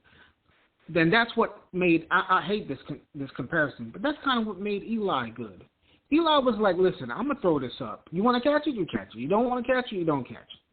And I think he should have a little confidence in his wide receivers, a little bit. You don't gotta be Eli Manning. Yeah. Listen, I'm not. I'll say this. I watched that Broncos game, and I'm not. He was just absolutely there. He was off the spot. I understand he's got to be a rollout. He likes to roll out, chuck the football down the field. That's wonderful, right? But that's not what it calls for in this offense a lot. We saw Mike White have success in this offense. Doing what? Staying basically inside the pocket, getting the ball out of his hands quickly, getting into a back, getting into guys in space, and allowing them to make plays. That's what we saw. That's basically what this offense is. Getting the ball to guys in space and allowing them to make plays. We're not asking you to roll out and do everything yourself. And even, again, you go back to that Broncos game, and I know that that's not the whole of Zach Wilson, because you can go back to that Steelers game and see him literally win a game with his arm solely. And he was the guy that got us that win. And I talked about that, ad nauseum here. But when you go back and you see these other games where he's just overthrowing guys, he's missing guys that are wide open, he's making dumb throws like we saw against the Broncos, late over the middle. That's crazy. When he's running around like a chicken with his head cut off, not throwing the ball away when it should be gone. He again, that fumble that they recovered, that they ran back for a touchdown that got overturned, that could have been a huge play, and it's because he's not protecting the ball. He's got to be smarter. That's all I'm saying. And again, I know it's a bad game. I think he'll be able to rebound, but he's got to clean things up. We cannot see this Zach consistently. That was bad. He's got to clean things up. He cannot consistently have games like this. But listen, Dwayne, this was a great call from you. Before I let you go, man, give me your final score for this game, Jets-Patriots. Who do you think wins? Who do you think loses? How do you think this game ends up? Damn, you put me in a tough situation. Okay, so I'm gonna go. Listen, because I don't trust Bill Belichick. I don't trust that guy. He knows something. Yeah. He knows something. Yeah. But off of last week's game, I'm pretty sure Mike LaFleur is a smart coach that he sees something and he puts a note. I think he knows something. I think this defense is going to be consistent, and I'm going to go 20-13 Jets. 20-13 Jets. All right, Dwayne, that's what I'm talking about.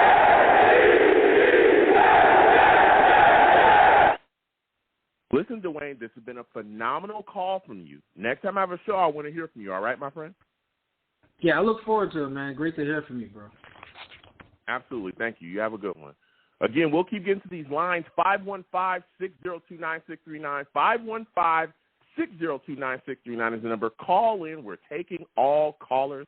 Again, please, when you call in, make sure that your background's good, okay? Make sure your phone's clean, good to go. Please give the stream a thumbs up no matter where you're watching me from, all right? And also subscribe if you have not subscribed. Hit that notification bell if you want to give to the stream. Super Chat's there. Cash App is at the bottom of the screen if that's the way that you want to go. And please share the stream with your friends and family across your social media. I love connecting with people that way. Next, we're going to my guy, Mac. Mike, Steve, 516, we'll come to you next. Mac salutes to you. All right, for those of you that do not know, Mac, he's a savage.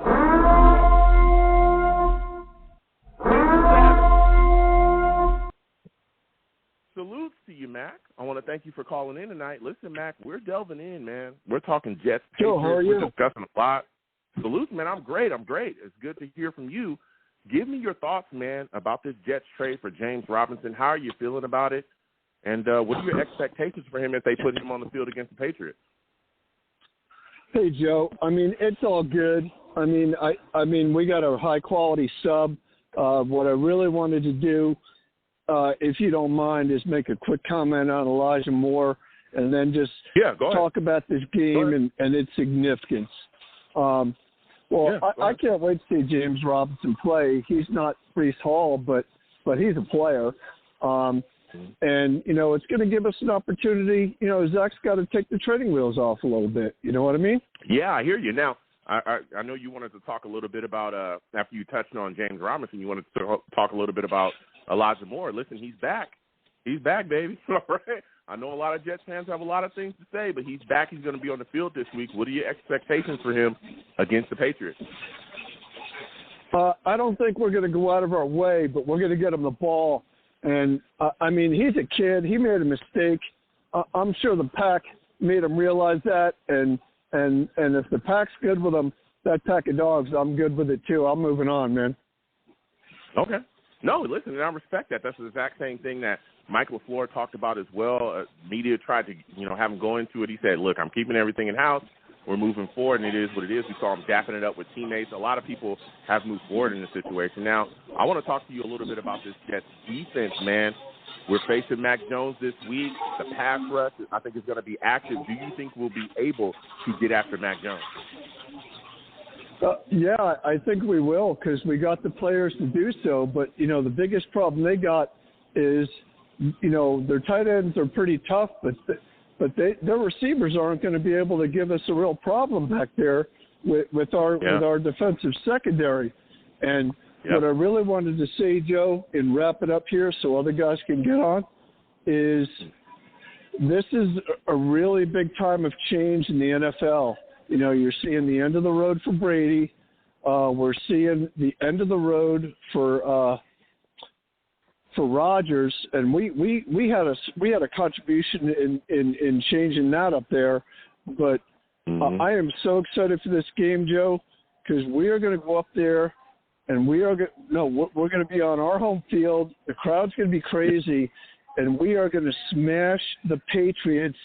And I'm telling you, that Monday night game was a disaster for them. This is going to send that whole franchise and fan base into absolute panic because we're going to do a number on them. Thanks for taking my call, Joe. Ooh, give me your final score prediction before I let you go. I'm going 31-13, Joe. Ooh, 31-13. Jets. Jets. Let's go.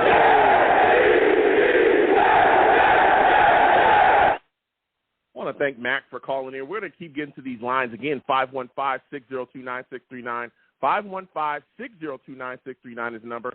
Call in. We're taking all callers. Next, I'm going to my guy, Steve. Man, I got to go to Steve. This guy knows what he's talking about when it comes to this New York Jets football team. Salute to you, Steve. I want to thank you for calling in, man. Steve, listen, we're talking Jets right now. We're talking Jets. We're talking this upcoming game against the Patriots. Give me your thoughts about Zach Wilson in this football game, and what are your expectations for him? Do you think he'll be able to bounce back from the way that he looked against the Broncos, Steve? Going once? Going twice? Steve? All right, we'll put Steve back on hold. We'll come right back to you, Steve. Thought he was going to give us some takes, man. We'll come back to you in a second. We'll keep getting to these lines. 515-602-9639. 515-602-9639 is number. Call in. But before we get to these lines, all right, salutes to my guy, Curvin Ledger, with the big donation. I said salutes to my guy, Curvin Ledger, with the big donation, man. Curvin says if Zach cleans up the easy passes, the 5-yard passes, he's saying things will go well if Zach can hit those passes and get it rolling. Yeah, hitting his backs coming out the backfield, easy stuff, simple stuff. We'll do fine offensively. I think we'll do fine offensively. I absolutely agree with Curvin there. You hit those backs coming out the backfield, guys in space. Again, we saw Michael Carter get a big gain last week off of that. That was a big deal there. Salutes for the take from Curvin. Again, with the big donation. Again, thank you for giving to the platform. Now, we'll get back to these lines again. 515-602-9639. 515-602-9639 is the number. Call in. We're taking all callers. Please give the stream a thumbs up if you have not already. Please subscribe if you have not subscribed, and hit that notification bell so when I post content, you folks will be in the know, all right? Next, we're going to my guy, Mike from Bayshore.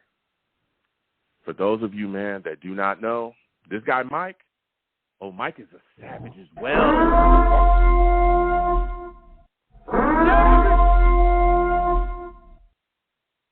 Mike, give us your takes. Jets, Patriots, how are you feeling, buddy? Yo, how you doing, man? Tell these suckers to get them damn hands off of me. What did I tell you about that Green Bay game? Tell these suckers to get them damn hands off me, man. They don't know me, man. They don't know me, man.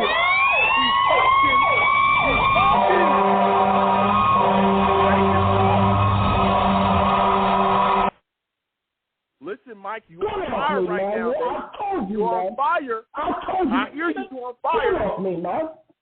Get off me, man. I told you don't touch me, man. Your damn hands off me, man. And listen, man. Listen. Give me your thoughts. Jets, Patriots, your final score prediction. Who do you think wins? Who do you think loses? How do you think it ends up? Let me tell you right now, it's going to end up 17-10 Jets all the way. And let me tell you one thing, all these haters about Zach Wilson. Okay, all these haters, listen, he is not Josh Allen. He is not Mahomes. You got to put on the brakes. Remember how the struggle happened for the same thing with Josh Allen, the same thing with Mahomes. Okay, the same thing with Aaron Rodgers. You guys got to put on brakes. You want now. I don't care if there's a wishbone offense in the backfield. If we win the game, who gives a damn? Right here, right now, let's go Jets. Haters, sit on the left, we'll be on the right. Move on. I'm done. Out. Oh, let's go. Mike bringing the fire. Bringing the fire. Salute to him. You heard what he said. That's Mike from Bayshore. Mike from Bayshore. You keep your hands off of him. And he don't wear no collar shirt or no flip-flops as well. He'll tell you that too. It's that Bayshore boy. You know what I mean? We're going to get back to the lines again. 515-602-9639. 515-602-9639 is the number. Call in. Salute to Steel Stone. He says it's not hate on Zach. It's observation. I respect your take as well. All right? We're going to get back to these lines again. 515-602-9639. 515-602-9639 is the number. Call in. We're taking all callers, man. It's a hot night, all right?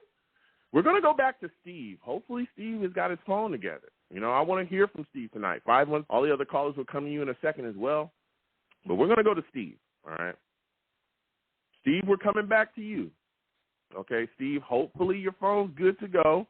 Salutes to you, Steve. I hope everything's going well with you tonight. How are you doing, man? Steve. 908. All right, Steve. I guess Steve still having some issues with his phone there. I don't know what's going on with Steve. Going once. Going twice.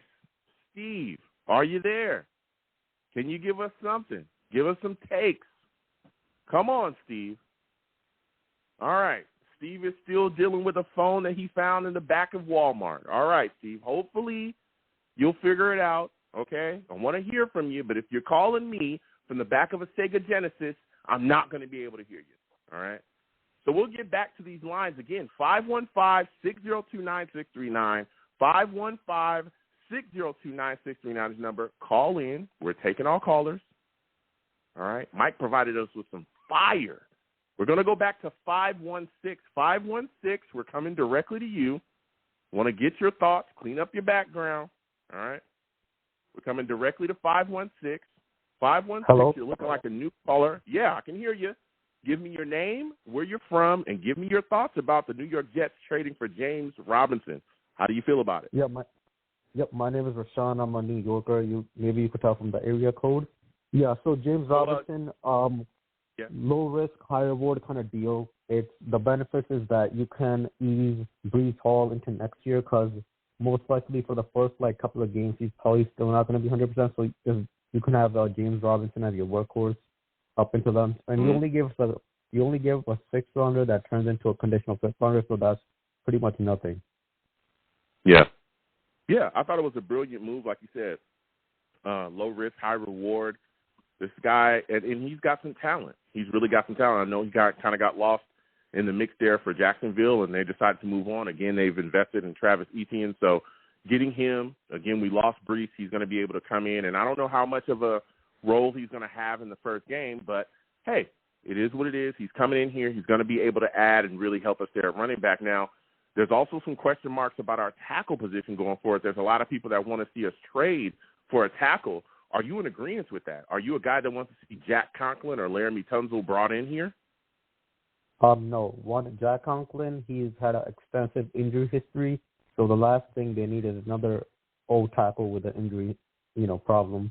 And Laramie Tunsil, he's already off the trade market because the general manager, he's going to draft his quarterback of the future next year, and they're going to need a guy like Laramie Tunsil to protect them.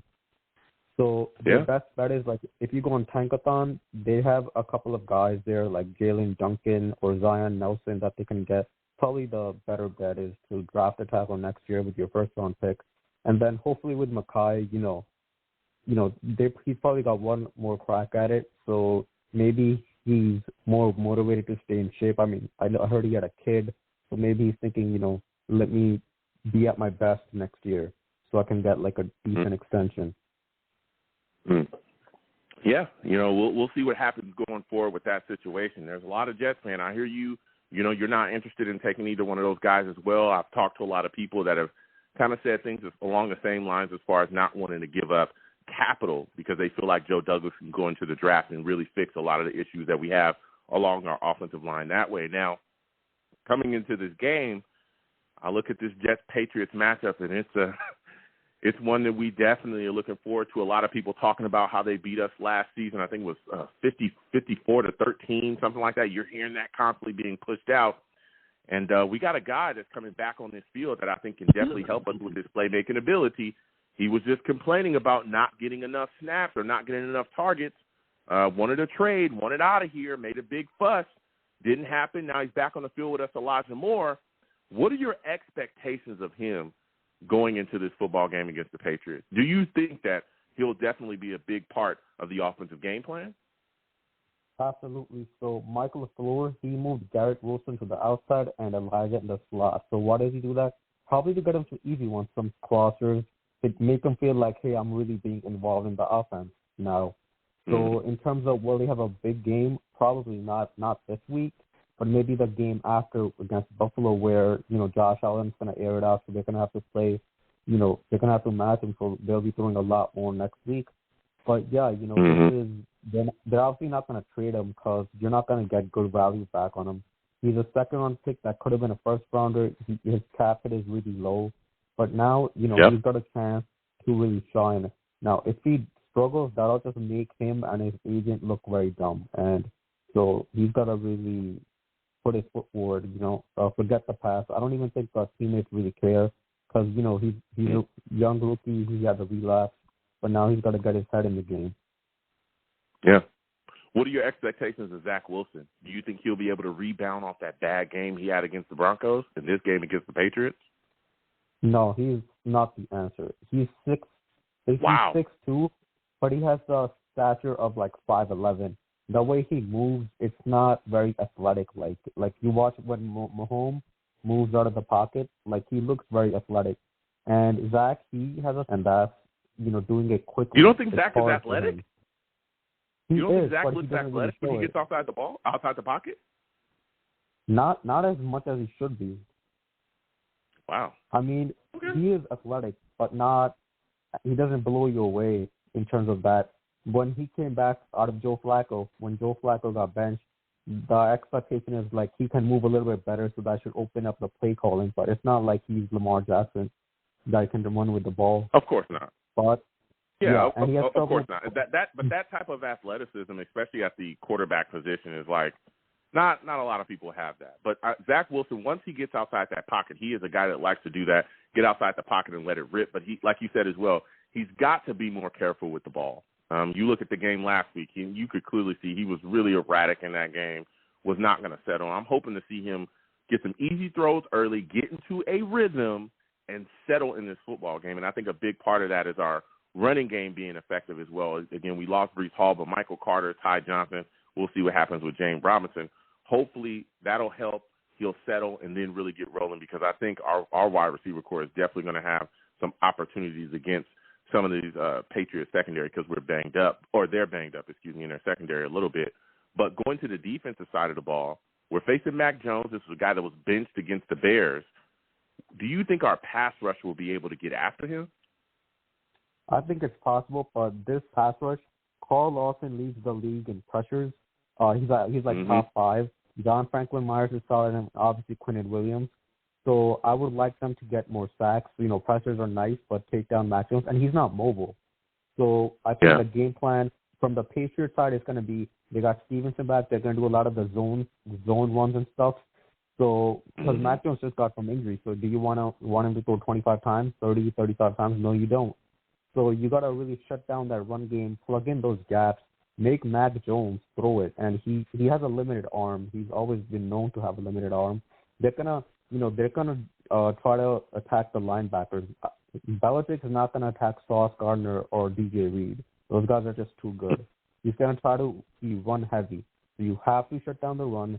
You have to make Mac Jones win it, and hopefully the crowd is loud and they can get a defensive touchdown. Because I'm thinking it's going to be like a 2013 game. Zach throws 1 touchdown, maybe 1 defensive touchdown, 2 or 3 field goals. That's probably all they really need. Yeah. So give me your final score prediction again for my final question for you. What was your score prediction for the game? Yeah, the guy a couple calls ago, he said the same thing. It's going to be 20-13. 20-13 Jets? Yes. Right. That's what I'm saying.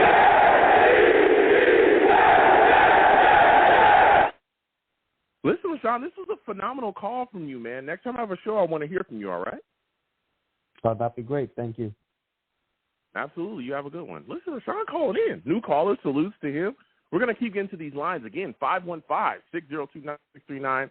515-602-9639 is the number. Call in. We're taking all callers. Next, I'm going to my guy, Kevin. Kevin's calling in. Mr. 405. Let's have this discussion. Listen, salute to you, Kevin. Hey, man. How you doing? What's going on, man? It's good to hear from you. Listen, Jets make a trade after losing Breece Hall and Vera-Tucker. How are you feeling about James Robinson being brought into the fold for a 6th-round pick? Well, I'm going to be honest with you. I had never really heard of James Robinson until my son told me check him out on YouTube, and I like what I saw. But here's my opinion about that trade. In my opinion, by the Jets making this trade, this is a vote of confidence by Joe Douglas in the Jets locker room. Let me clarify. Mm-hmm. If the Jets are 2-5 or 1-6, Joe Douglas doesn't make this trade. But at 5-2, what Joe Douglas is saying, I understand you lost Breece Hall. I understand you lost Alijah Vera-Tucker.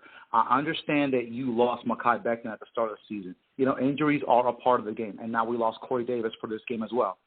But despite all that, I really believe in my heart that you guys, Sauce Gardner, Mosley, Zach Wilson, the rest of the team, you guys have what it takes to make the playoffs this season. I'm not talking about 2023, 2024. This is why I brought in James Robinson, to let you guys know, yes, you guys have had adversity. You guys have overcome that adversity.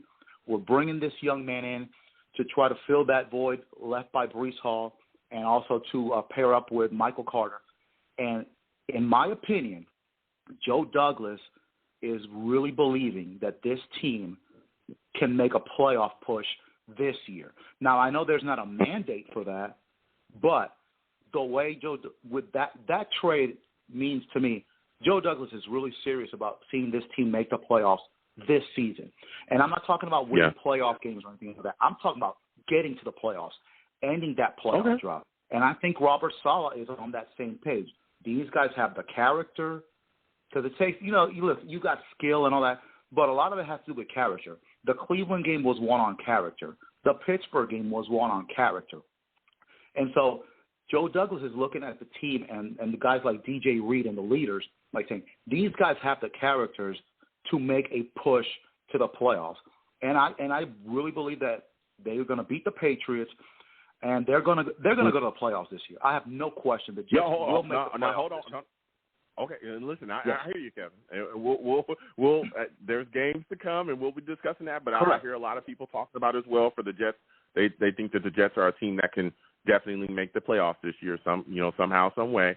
But there's also a question mark again along our offensive line. Now, there's people that want to see Joe Douglas make a trade to bring in a tackle.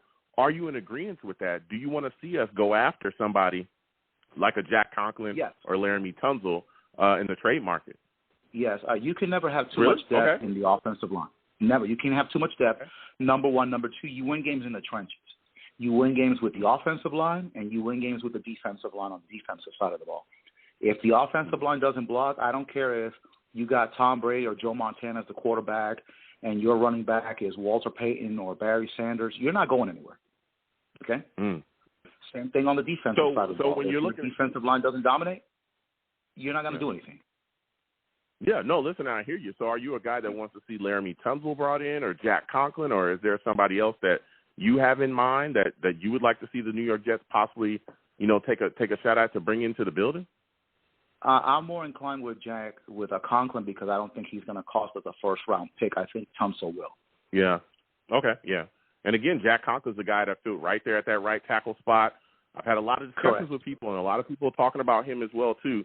And like you said, I don't think we'll have to give up a first-round pick for him. It'll probably be maybe a second, maybe a third to bring him into the building. So I hear your take there, and I respect it. I've also talked to other people as well saying that they don't want to have nothing to do with that and to just move forward and see, when Fant comes back, see what kind of shape he's in because he may be out maybe 2, maybe 3 more weeks, and seeing what he has to bring to the table and rival him or Max Mitchell. We'll see when Max Mitchell's going to be able to come back as well. But, I respect your take there. He's been surprising as a rookie. He's done pretty well. Man, Max, before the injury, like you said, Max Mitchell was very, very surprising. He really played pretty solidly with us as well. So now, when you look at this situation here, Kevin, we talk about making the playoffs. We're talking about doing all that. We're going game for game here. We're playing against these Patriots. Zach Wilson's got to be a big part of that. Do you think that Zach Wilson is going to be able to bounce back against the Patriots and kind of waft off the stink of, how he played against the Broncos? Do you think he'll be better in this game against the Broncos? Will he be able to settle and really get going instead of being erratic and very, kind of crazy the way he played in that last game? Yeah, yes, I do. I think LaFleur is going to make plays that are going to be in Zach's comfort zone. Also, quite frankly, because of the two kind of stinkers, so to speak, that he's played, he doesn't have much of a choice, okay? Because if he throws for like 70 yards and the Jets still win, the New York media is going to eat him alive. So he cannot afford – I'm not saying he needs to throw for 500 yards or anything like that. But as long as he doesn't throw interceptions and he, doesn't have that gunslinger mentality and just stays within himself and he lets the playmakers make plays for him, I think he'll be okay. But he needs to throw for at least 200 yards just even really to get the media offense back. I mean, I'm being honest. 200, 300 yard game, everybody will get off the back. Couple of TDs. Just be cool. Hey, you better throw for 200 yards, or I'm gonna get you out of here. Look, I respect it, Cam. I respect it. Now, when you talk about guys that want to be out of here, Elijah Moore was definitely one of those guys. Again, with the trade demands and all the stuff that was going on, a lot of disruption. Was kind of brought our way with him. Now everything's kind of water under the bridge. He's going to be back this week. What are your expectations for Elijah Moore against the Patriots? Excuse me. I think, especially with the injury to Corey Davis, I think I'm gonna give him 5 to 7 catches, and I think he's gonna get 100 yards. 100 yards okay. And probably a touchdown. I understand. I understand.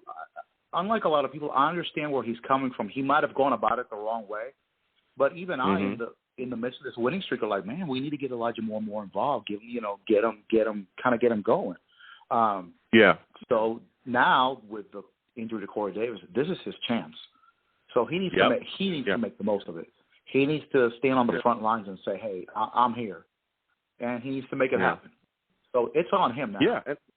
Exactly. And like you said as well, I remember talking about that too, getting the ball in Elijah Moore's hands more often. But like you said, the way he went about it for me was ridiculous, especially, again, when you look at how the New York Jets was playing, the synergy, everybody's excited. We're winning, even though, there was things that we could have done better. But I tell you what, our special teams are making plays. Our defense is making plays. We're finding ways to win. Zach's winning in the clutch against the Steelers. He just finds a way. Like, everything's just going well. And there's other guys sacrificing as well. C.J. Uzomah coming off of a great, one of his best receiving years in his career last season. And up until, when Elijah Moore started complaining, I think at that point he had only had 5 catches for like 30-something yards.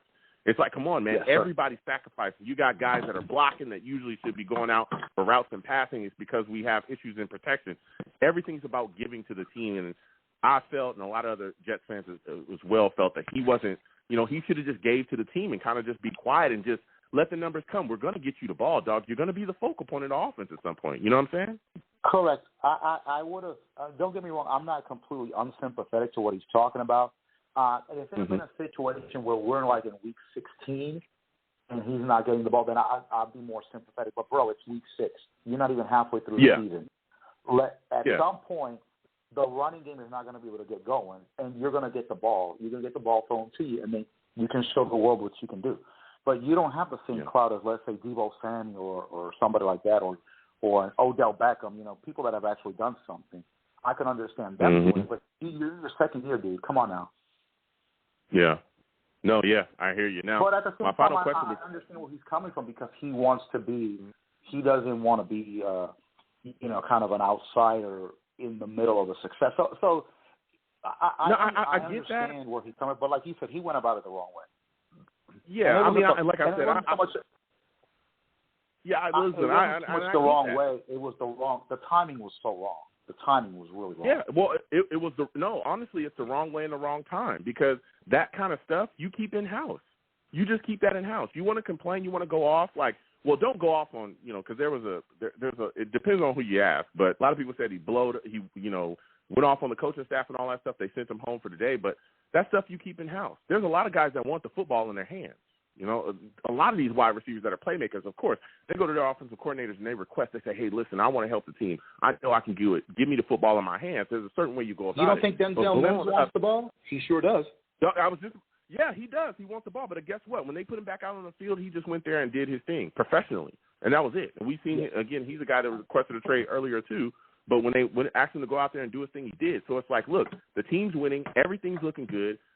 Just be part of the team right now because there's other guys sacrificing. You're going to get the ball. Listen, Elijah Moore last season when we were losing and getting our butts kicked, he was getting the ball. We were getting blown out against the Dolphins. He was getting the ball. Like, so there's different times. Everything's moving and shaking right now. Just be a part of the team. Dog, we going to get you the ball. We drafted you in the second round. That was my thing. But I get in these callers, Kevin. I got to slide off. Before I let you go, give me your final score prediction, man. Who do you think wins? Who do you think loses? How do you think the game ends up against the Patriots? I think the defense really suffocates Matt Jones. I think the offense gets going on the Jets side of the ball. I can see Zach throwing for 2 TDs, and I see a defensive touchdown. I'm going to go New York Jets 30, New England Patriots 14. New England Patriots, they're wounded after that beating the Bears gave them. They're wounded. Yeah, let's.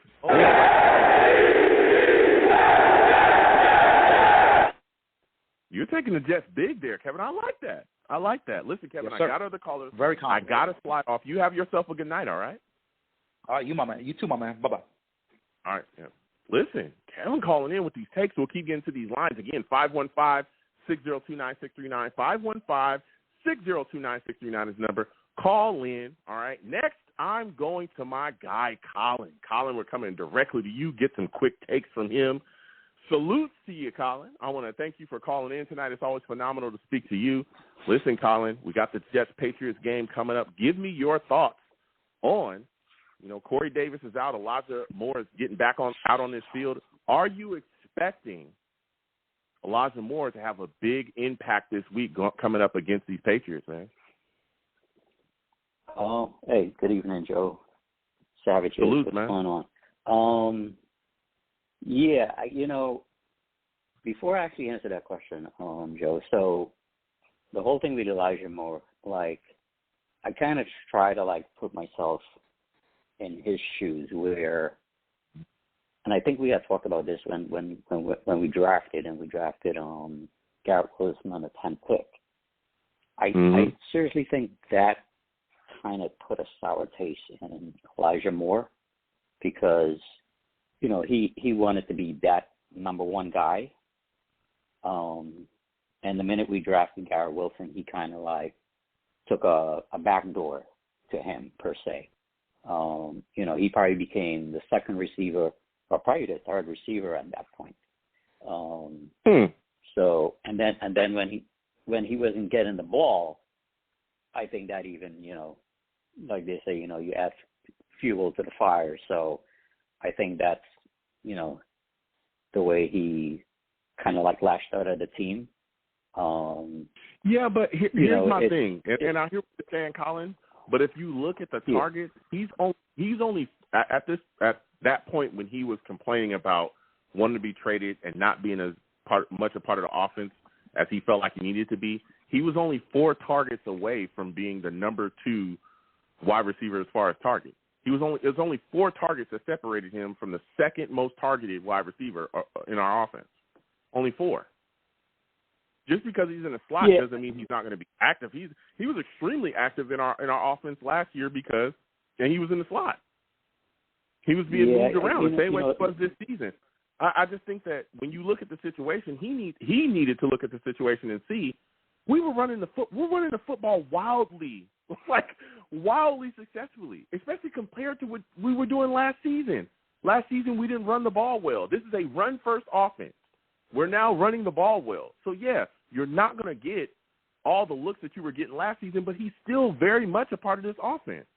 And there's other guys sacrificing. So if other guys are sacrificing, we're winning. The running game is working. We're playing well defensively. Our special teams is making plays. Why not just be part of the team? Just be part of the team. Yeah, only week 6, not week 16. Yeah, that's the only part I didn't agree to because, if you're winning, you're winning. If you were losing and you weren't part of the offense, then I can understand the rebuttal. But you're winning. I don't care how we win. We can just score defensive touchdowns and special team touchdowns, and I'll take the win. A win is a win at the end of the day. So yeah, but I think it kind of, you know, it's not. I think it's probably something more from all the way from the draft. I think that's what it stemmed from. But listen, you know, he's back in the building. You know, I think we've all been there at some point in our own jobs where we were unhappy. Maybe someone else got promoted. You know, maybe you felt you Colin's a hater. got Pay more attention. money, right? Colin's a hater. Pay attention. Pay attention, everybody. I am. Colin is a hater. He's letting you know right now. You work with. Oh, he said he is. Colin's a hater. Colin's a hater. He's hating. Colin is a hater. Hey. We just were live on the Long Beach Joe Show. We just got Colin is a hater. Go ahead, Colin. Hate on, player. Hate on. Hate on. Go ahead. I'll check the chat later to see how the Savages ripping me up for this one. But yeah, you know, I mean, yeah, you know, there's haters. There's gonna be haters, right? Just like I hate the Patriots, you know. there's gonna be haters. Yeah. No, listen. And yeah, I think he should have a good game. I think he's going to have a good game because, truthfully, between Garrett Wilson and him, you know, maybe those two guys should share the load. And, you know, we still got to get these tight ends involved, right? I still feel like we're not. Zach Wilson don't need to throw the ball 30 yards on the field.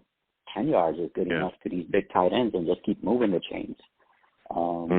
But to beat the Patriots, you know, they're going to have to play some really smart football.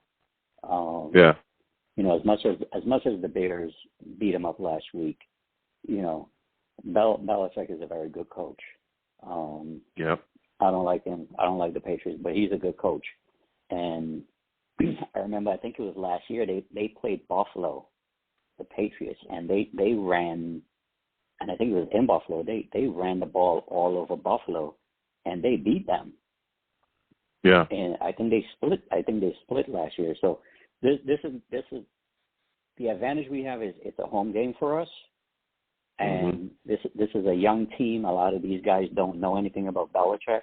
We got a lot of young players this year, a lot of players from, you know, a different team this year. So, you know, these guys just got to play like they've been playing every week.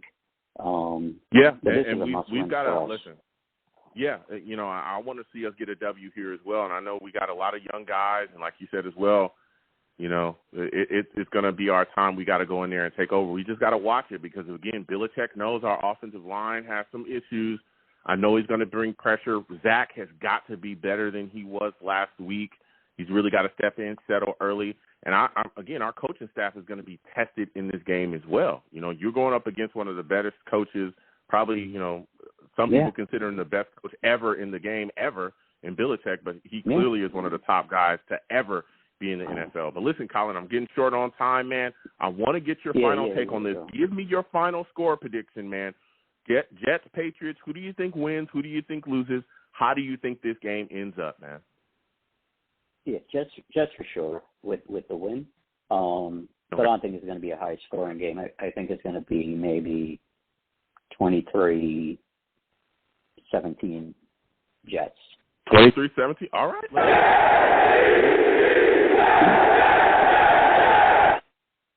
Listen, Colin, I want to thank you for calling in, man. You have yourself a good night, all right? Yeah, take care, Joe. Good night.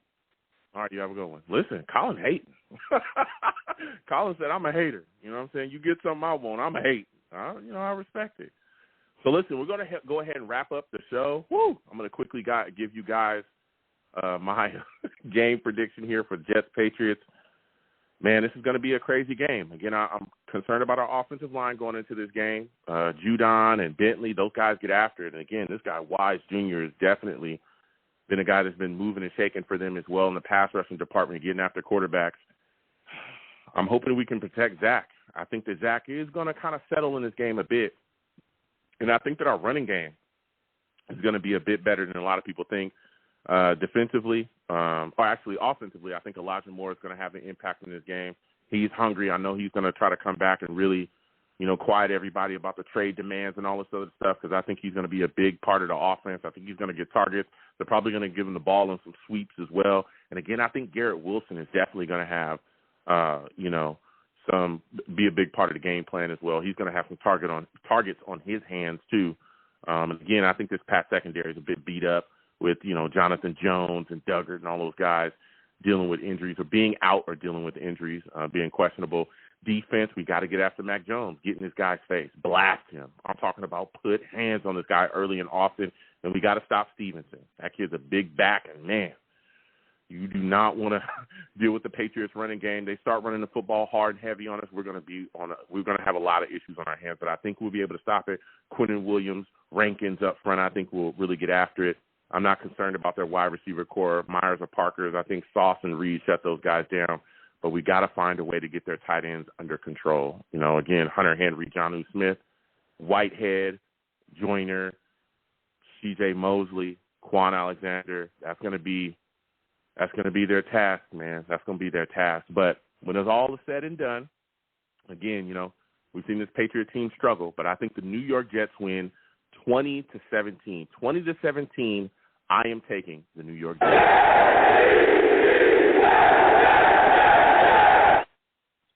Now, I'm going to go ahead and close out the show. Listen, I am the man of the people. I'm here for the people. Let me shamelessly promote my Facebook page. Everyone go on Facebook, search The Long Beach Joe Show. Like that page. My content's up there. Go ahead and give it a listen.